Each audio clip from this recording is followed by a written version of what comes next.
Hi there, and welcome, to another edition of Mr. Bench's Book Reviews. What's in the box today? Oh, something big.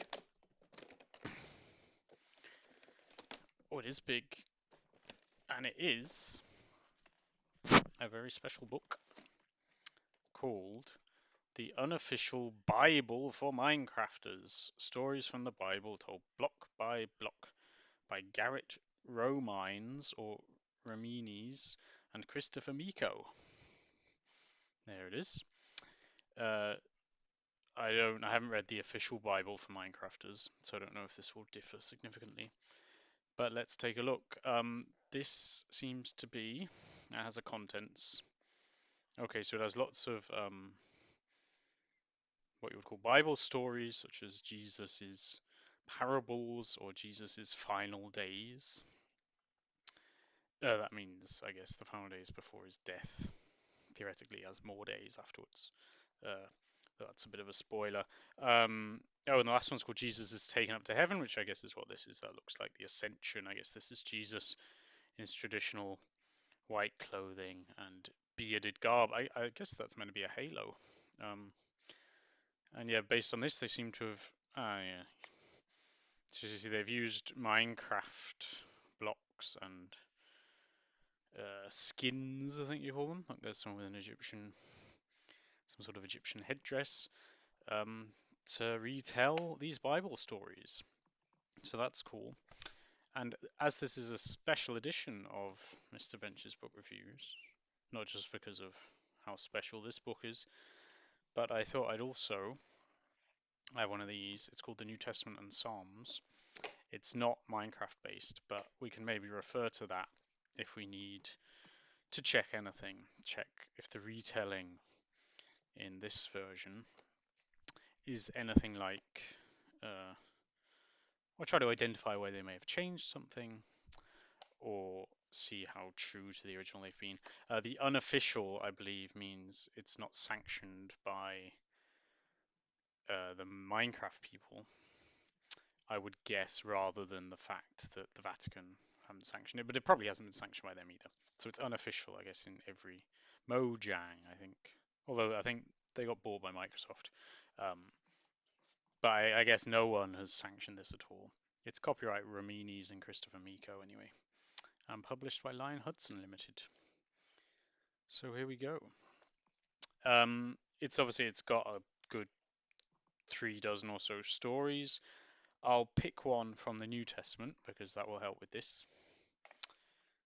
or because with that this will help.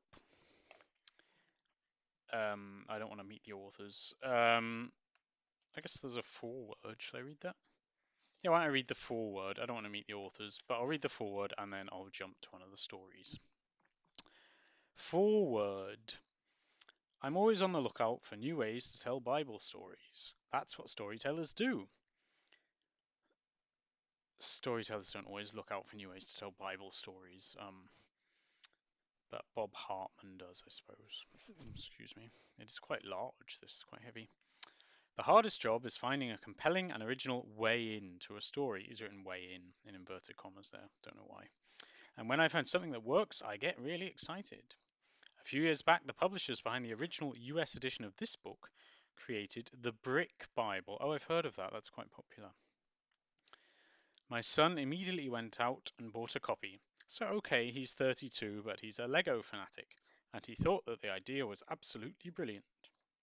He may not be quite so keen on Minecraft, but my grandchildren are. They don't get much game playing time, but when they do, Minecraft is their first choice.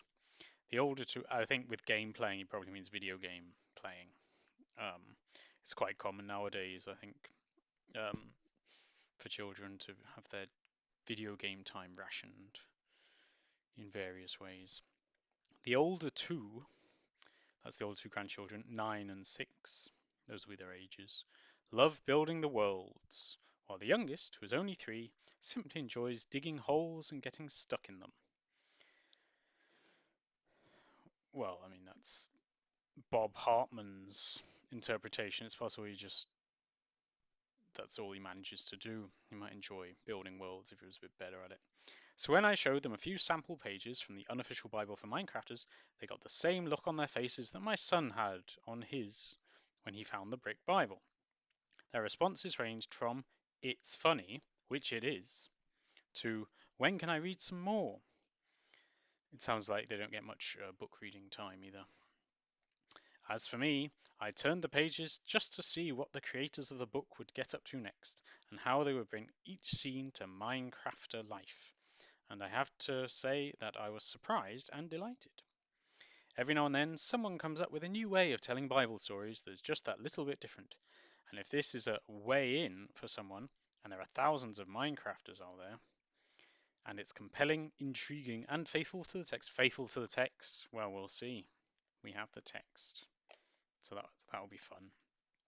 Then I'm happy to recommend it. That's what storytellers do. Well, Bob Hartman seems to have a very blinkered view of what storytellers do. He seems to think they just go around retelling Bible stories, whereas I would argue that many storytellers uh, don't just concentrate on Bible stories. But that's Hartman for you. I don't know who he is. He just says he's a storyteller. Um, okay, well that was fine. That forward. So he seems to think his grandchildren like it.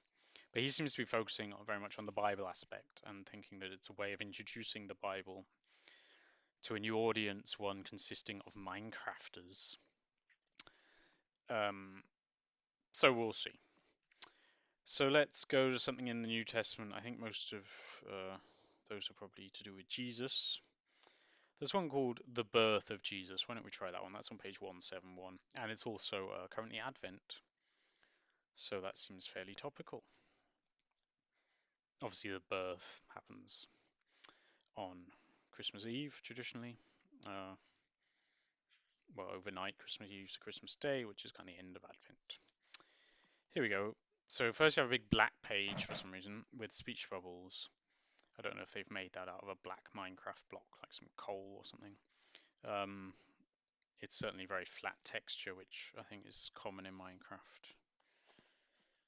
It says the birth of Jesus, and it says Matthew 1 to 2, Luke 1 to 2, which is handy because, okay, so it's going to be based on both Matthew's and Luke's nativities. Shall I look them up? Just so that I can refer to this if I want to. This is just a New Testament, as I was saying, Matthew. I believe there isn't actually a nativity story in either John or Mark. So that makes sense. So he hasn't just picked Matthew and Luke because he has any kind of favoritism. Well, Matthew 1 starts with the genealogy of Jesus, basically going on for pages, or at least a couple of columns, from Abraham down to Christ. That's the first 16 verses. So should we see all that? If they start with that here, and Luke, this is going to be a bit fiddly. I don't seem to have one of these bookmarks here, but I'm sure we'll do all right. If you bear with, here's Luke. Okay, so Luke is on page 118. This starts, many have undertaken to draw up an account of the things that have been fulfilled among us.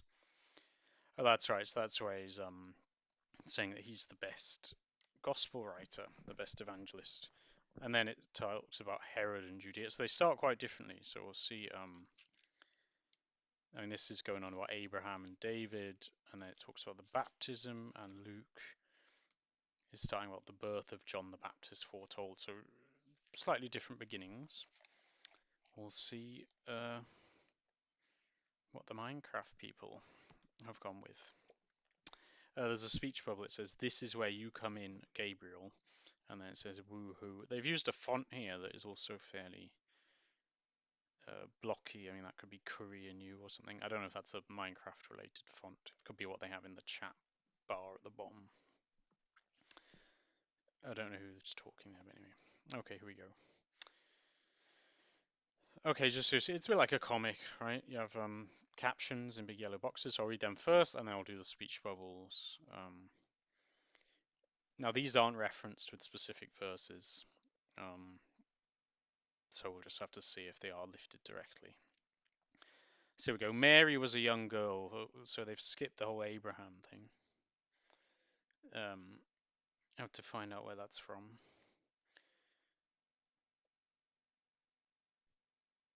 Well, Luke talks about a virgin called Mary. It's actually quite interesting. Some people say that the English translation virgin is actually wrong, and that the original Greek word does just mean like young woman or girl. So here we go. Mary was a young girl. I don't know. I guess we need to check what's in Matthew, don't we? I mean, this is going to be a lot of hassle here. Matthew. I really need a bookmark of some sort, otherwise I'm going to be very slow for you, I'm afraid. Should we see how he introduces Mary then? Magi. After Jesus was born. What, he just crashes straight in with the birth? Oh, well, this is mainly going to be Luke then, is it? Or I got the pages stuck together. Well, here it just says his mother Mary. It doesn't seem to give you much backstory. It talks about them going to Egypt, visit of the Magi. Okay, well, it seems to be then primarily based on Luke's account. So here we have, in the 6th month, God sent the angel Gabriel to Nazareth, a town in Galilee, to a virgin pledged to be married to a man named Joseph, a descendant of David. Well, this descendant of David stuff is Matthew with that big genealogy. The virgin's name was Mary. The angel went to her and said, "Greetings, you are highly favored, the Lord is with you." Okay, and then what does this say? Mary was a young girl engaged to be married to Joseph. Yeah, pledged to be married to a man named Joseph, so that's pretty close to Luke's version. One day the angel Gabriel appeared. Well, they mentioned the angel, didn't they? I mean, here it says God sent the angel. Here they're leaving God out of it for now. Just some angel doing what he likes. Telling her she would have a baby. And soon afterwards, Mary found she was pregnant. And then you've got Gabriel flying. I think it is possible to fly in Minecraft in some modes, so that's how they've done that. Mary, do not be afraid, for you have found favor with God. Oh, so they are mentioning God in the speech bubbles. You will have a baby, a son, and you will name him Jesus. Is that a direct quote? No, he said, "Oh, greetings, you are highly favored. You've found favor with God." I mean, there are millions of translations, so it's possible that mine is just not the one they've used. And you will name him Jesus. Yeah, it says that here. You are to give him the name Jesus. Okay. The Holy Spirit will come over you, he says.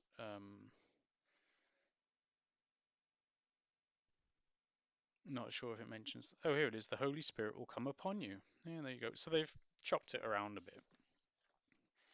But how? I am not yet married, says Mary. Yeah, how will this be? Mary asked the angel, since I am a virgin, which is, I guess, not being married is kind of synonymous, or at least implicitly. Okay, Joseph did not want to expose Mary to public disgrace, which I guess happened in them days if you had a baby out of wedlock. I think that's the implication. And decided to break off their engagement quietly. But an angel appeared to Joseph in a dream and told him to marry Mary. So that's an angel. It's apparently not Gabriel, although they've used a very similar skin here in the picture. They haven't given Gabriel like a big sword or anything.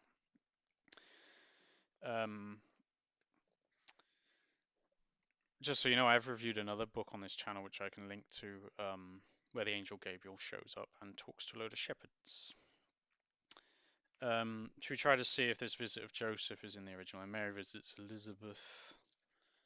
Elizabeth isn't Joseph. Sorry, the very thin paper on this Bible. Mary's song, birth of John the Baptist. Joseph. Oh, I don't know. Well, they're already in the stable. Wait a minute.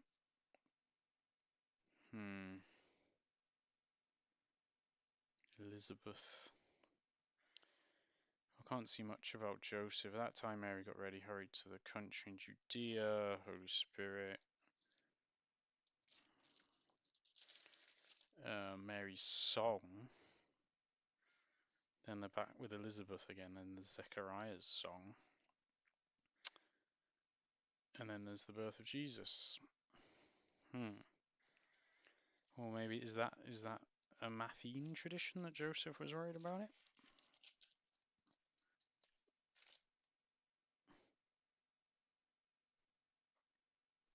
Oh yeah, here. Okay, so this is from Matthew. It says, "Because Joseph, her husband, was a righteous man and did not want to expose her to public disgrace." Well, that's they've written expose Mary to public disgrace, so that's very similar.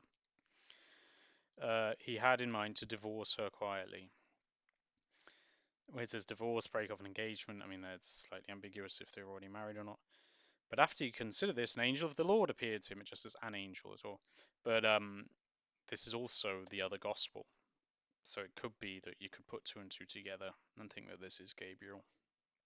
Like if he's the guy who goes around communicating the important information to the humans here. And he says, told him to marry Mary. Joseph, do not be afraid to take Mary home as your wife. So don't be afraid to take Mary as your wife. Yeah, this is very close then to the Matthew text, at least in my translation. I should tell you which one this is. Does it say in translations? It's a Gideon Bible, New International Version. It says. Um, yeah, so there you go. Okay, so they've gone Luke and Matthew there. Okay, next. They're in a house here. I know you can make houses in Minecraft. Okay, the Emperor Augustus issues a decree. That's weird, kind of that they've switched to the present tense there. I'd probably say issued a decree, but it could just be a typo. S and D are next to each other on the keyboard, so you often get these sorts of typos don't get picked up by spell checkers. The Emperor Augustus issues a decree that everyone had to register. Yeah, I think issues is typo. In their hometown. So Joseph journeyed to Bethlehem with Mary. Um, a lot of you will know that Joseph, as a descendant of David, they say his hometown is Bethlehem. Is that here? Caesar, yeah, this is Luke again, Luke 2. In those days, Caesar Augustus issued a decree. Yeah, it says that. And then it talks about, and then Joseph went to Bethlehem, the town of David, because he belonged to the house and line of David. So that's that. That's Luke 2 covered. I'm not really sure what this is a picture of. There's someone on a donkey. People say the donkey isn't in the Bible, and I didn't read about a donkey, so that's the Minecrafters. They're inserting that from non-canonical sources there, because that's probably meant to be Mary on the donkey. I don't know who this bloke is. Is that no? That's Joseph. Is this just the guy in Bethlehem? I guess so. Oh, that must be in registering. There's someone with like a book. I can show that. It's quite a nice picture. Someone with a mohawk haircut. I don't know if that was common in Bethlehem in the first century. Joseph and Mary tried to find lodgings, but the rooms at the inn were already taken, so they ended up spending the night in a stable. And then there's Mary on the donkey again. Sir, I know that you have said that you are full, but my wife is expecting a child, and I'm sure it will come soon. The best I can do is my stable. Okay, well that's the no room at the inn thing. Should we see where that's from? Well, Luke does cover it. She says, wrapped him in cloths and placed him in a manger because there was no room for them in the inn. That's the thing. He says manger, and again, you get people argue about translations and say that maybe they weren't in a stable, and that you might have had a manger just in some living room, because it doesn't actually use the word stable.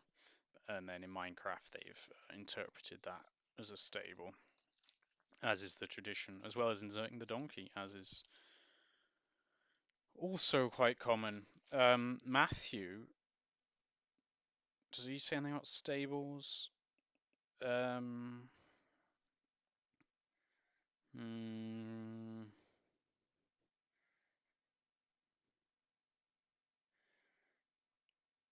oh no, it just says after Jesus was born in Bethlehem, so he doesn't say anything about that. Okay, so it's very much Luke again here who's driving the Minecraft narrative.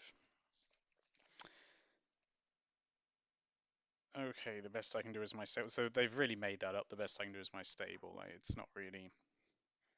I mean, they're filling in the gaps, aren't they? As is often done.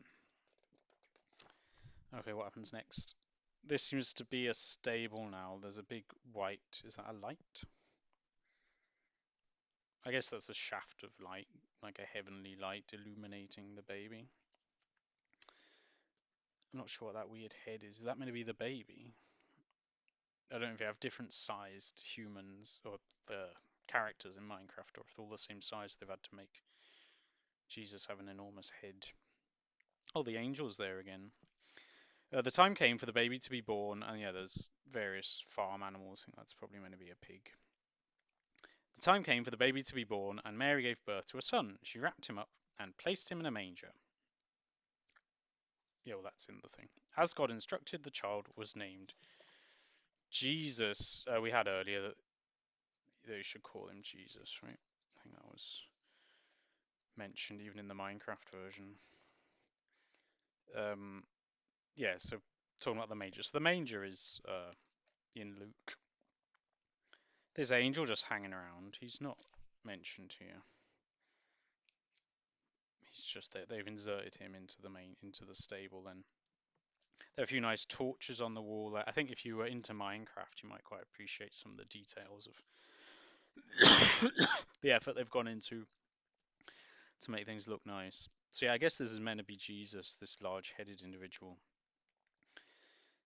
And there's the angel flying around. Yeah, and I think a couple of sheep, and that's the donkey. I guess that's the donkey they brought with them, and a pig. You can't, and I guess that's meant to be a shaft of light. Okay, what's going on now? There were shepherds out in the fields nearby guarding their flocks. An angel appeared to them and told them about baby Jesus. Again, an angel, so whether this is Gabriel or not. In On Angel Wings, the other book I mentioned, it is Gabriel. So we can see what Luke says. Then suddenly the sky was filled with angels praising God. The shepherds were amazed, and here are some shepherds. It's quite good the way they've got their heads angled. I didn't know you could do that in Minecraft, but they've got them looking actually up at the guy. That seems like probably you have to have like human controlled characters if you really want to like be able to specifically control the direction they're looking in. So they've done that very nicely. And I guess these are the sheep, and I'm not sure what those blue things are. Those are probably also sheep. And there's an angel looking very hunched. And the angel's saying, "Do not be afraid. I bring you good news. Today in the town of David," which is a synonym for Bethlehem, "a savior has been born. He is the Messiah, the Lord." You don't even have to know what a Messiah is. Uh, it's the same word as what we say for Christ now, I think, basically. This will be a sign for you. It's a person. Well, there are various interpretations of what a Messiah can be, but it's meant to be some very special, anointed one, I think, who is meant to solve some problems. This will be a sign for you. You will find the baby wrapped in cloths and lying in a manger. Well, the way it said cloths there, that was exactly what Luke said, even though you may be familiar with the term swaddling clothes, which you often hear. But no, cloths is very much from Luke. And see what Luke says about the shepherds then. And then there were shepherds living out in the fields. Yeah, that's nearby. It's nearby as one word, nearby is two words. Nearby is one word, it's more common. Keeping watch over their flocks at night, an angel of the Lord. Okay, so that's the same. Again, not necessarily Gabriel. Appeared to them. Da, da, da, da. The angel said, "Do not be afraid." That's what he's saying there. "I bring you good news of great joy." Yeah, that's quite similar. Town of David, a savior has been born. Yeah, so they've definitely, even if they may have paraphrased it slightly, or this may just be another translation. And yeah, you will find a baby wrapped in cloths and lying in a manger. So that is identical. And then it says, "Suddenly a great company of heavenly host," which is the sky being filled with angels there. It says here the shepherds were amazed.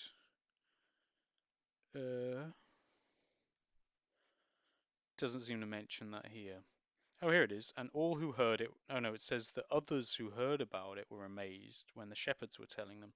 I'm not sure it actually says if the shepherds are that amazed. It says they were terrified to start with. No, it just says they hurried off, and then they saw Jesus, and then told everyone else, and they were amazed. So they've slightly changed it there. It could even be an error. They may have been skim reading. It does happen. I'm pretty sure there wasn't anything about shepherds in Matthew. I should probably check. I mean, he mentioned magi, but I don't know if he said anything about shepherds. Bethlehem. Yeah, no, he just starts going about magi. Herod, things like that. No, no shepherds in Matthew, from what I can see. Okay, so then we're still with the shepherds here. Back to Minecraft. The angels left, and the shepherds hurried to Bethlehem. There they found baby Jesus lying in the manger. I think we just said that, didn't we? That's what Luke tells us. They keep mentioning the manger. They mention it a lot, so it's no surprise really that people think they're probably in a stable. If they keep going on about mangers. It says here as well, they hurried off, and here it says they hurried to Bethlehem, so that's good.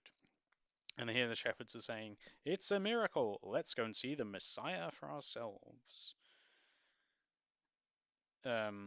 Here in Luke, it just says, let's go to Bethlehem and see this thing that has happened. So it's Minecraft emphasizing.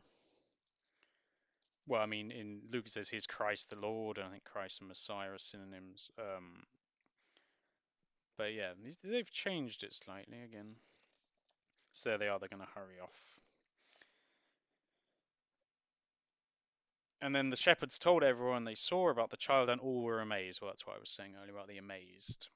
So they've put that in there. And then the shepherds are saying, the baby we saw is the Messiah. Well, yeah, I mean, they're just telling them what the angel told them. I think, I mean, the story goes that in first century Palestine, where this was happening, amongst lots of people, there was an expectation that a Messiah was going to come. So obviously, if he says it's the Messiah, he doesn't have to explain what the Messiah is. I think it's in the local traditions there. So they're amazed.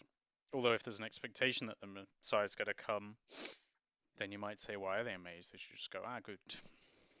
But, you know, if it's something that's going to really change the world, then you probably maintain a bit of skepticism before you really see it happen.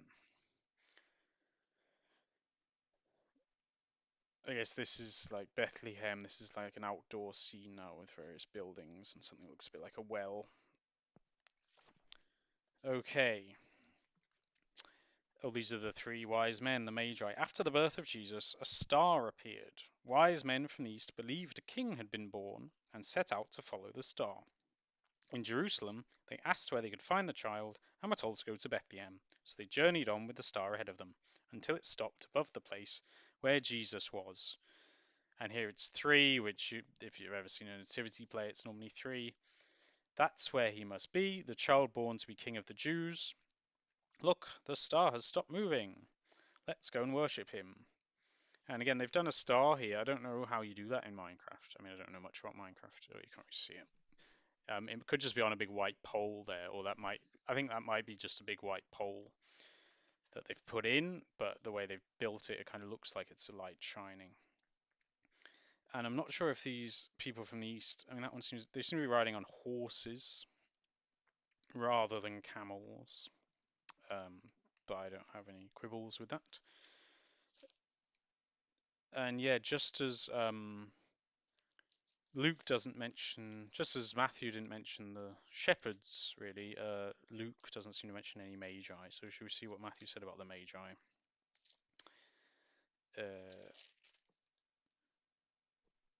Here we are, after the birth of Jesus, after Jesus was born. So that's very similar.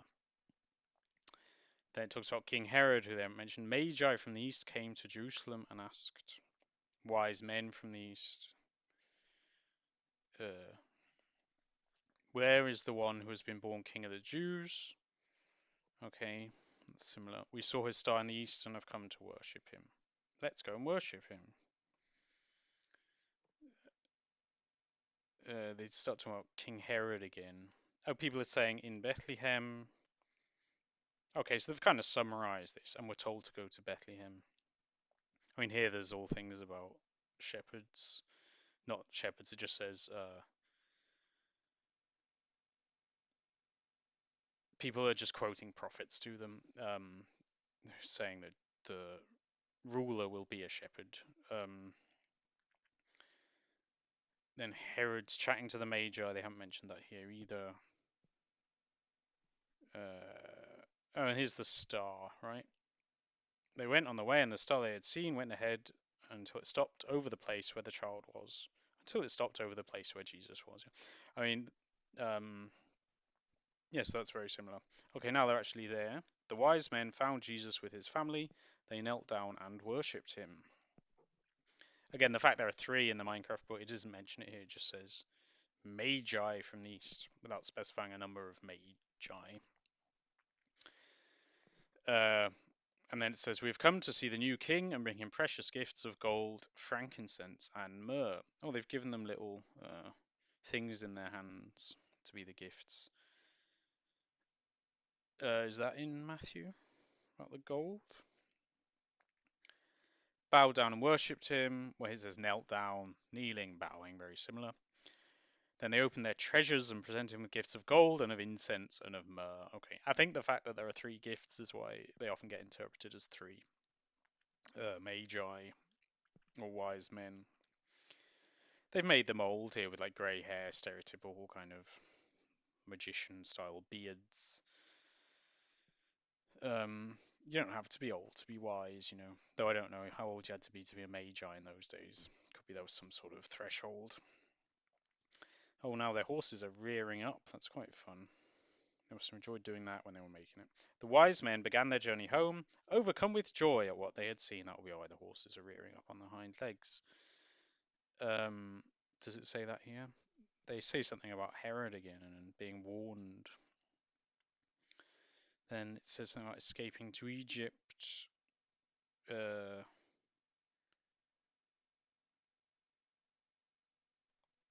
Don't see where he's getting this overcome with joy from. No. Seems to be a concoction of the authors of the Minecraft Bible. No, can't see that anywhere here. Unless they've taken it from, excuse me, it's possible the shepherds were overcome with joy at some point.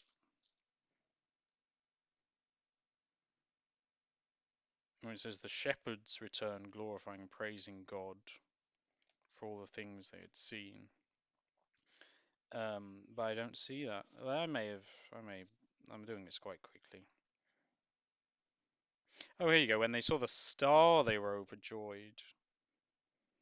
So it looks like they've moved this overjoyedness from the moment they spot the star to the moment they're leaving.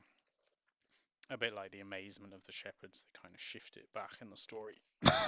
Excuse me, or forwards. Okay, and that's it. That is, or was, the birth of Jesus, according to the unofficial Bible for Minecrafters. Hope you enjoyed that. I hope I was able to provide some insight into how they've combined the nativities of Matthew and Luke. What's his name in the foreword saying they were being very true to the text. In some places, almost verbatim, and possibly even plausibly verbatim of a different translation. I doubt they went back to the original Greek. They almost certainly took one of the more popular translations, English language translations, and used that as a basis. Although the author here, Garrett Romines, his name does end ES, which is a very common ending for Greek names. You know, you've probably heard of Socrates and people like that. Euripides sounds like it could be a Greek name.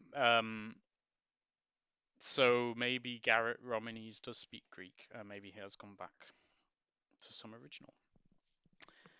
But I think it was okay. I don't know how excited I would get as a Minecrafter. I mean, if we just review it again. forget what page it was on. Here it is, Jesus. I mean, some of it was quite cool. Like with the I like the way they had the characters looking in a specific direction. But that seems like the sort of thing you would need multiple humans to do. You'd need like one of these online versions or LAN connected versions to get that working, I expect. And getting the horses rearing up maybe similar to maybe a button when you're riding a horse to make it rear up, and then if you like talk to each other, you can all do that simultaneously to get this cool effect. As I say, they've inserted the donkey. I mean, the basic combination of the Matthew and Luke is very similar to how you would get in a normal nativity play, so they haven't done anything particularly creative there. But again, that kind of shows that they're not being so much true to the. Oh, what does he actually say?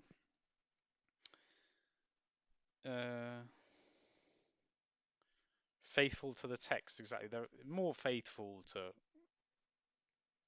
what people who don't actually know the text would do, like faithful to the modern interpretations.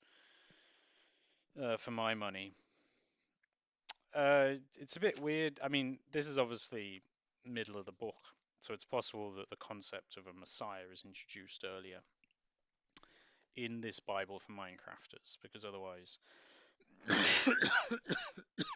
there would be a lot easier ways of saying. I mean, just introducing foreign vocab, foreign meaning unfamiliar, without explaining it, and it's not explained in the Bible because that's been written for an audience that knows what Messiah is, but in, let's say, a couple of thousand years later, if you're mainly appealing to an audience who knows about Minecraft, you could have at least put in a few footnotes or explanatory notes somewhere. Particularly as they're not being 100% true to the text. Like, if they had been, that would have been an argument to not switch things around, but I don't think they are. One typo, I'm pretty sure that was meant to say issued. But other than that, not too bad. It's kind of falling apart slightly. It doesn't seem to be very well bound. But I'm not really complaining about the binding. It is quite big, but I would look after it if I were you. So that's it says here it's not authorized or sponsored by Mojang, Notch Development, or Scholastic Inc. or any other person or entity owning or controlling rights in the Minecraft name, trademarks, or copyrights. So the unofficial does refer to Minecraft, although I think if they did have papal approval, they would have made that clear. Put a stamp on it. Approved by Franciscus. Is that his name? Francis. Probably those are the same name, and one's just like the Latin version. Anyway, do let me know if you'd like another story from the Bible for Minecrafters, if you enjoyed this special edition of my book reviews. And let me know if you'd like other, anything else related or unrelated to what I've just done today. And otherwise, I will see you again for another of Mr. Bench's book reviews. Bye.